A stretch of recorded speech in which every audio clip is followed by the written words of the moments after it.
Bawat araw, may kaba ng araw kay Jamaica. Dahil siya na ang tumatayong nurse at doktor ni Josel, tila sa kanyang mga kamay na nakasalalay ang buhay nito. Yung pagmamahal ko kay Josel, pinilit ko talaga siyang ilaban hanggang ngayon para makasurvive po siya. Lahat ginawa ko, ma'am.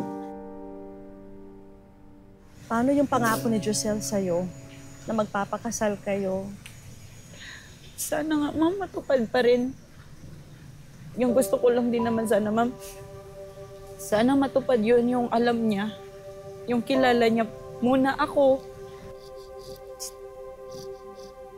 Ang galing ng pananaw mo na nakikita mo ng ganon.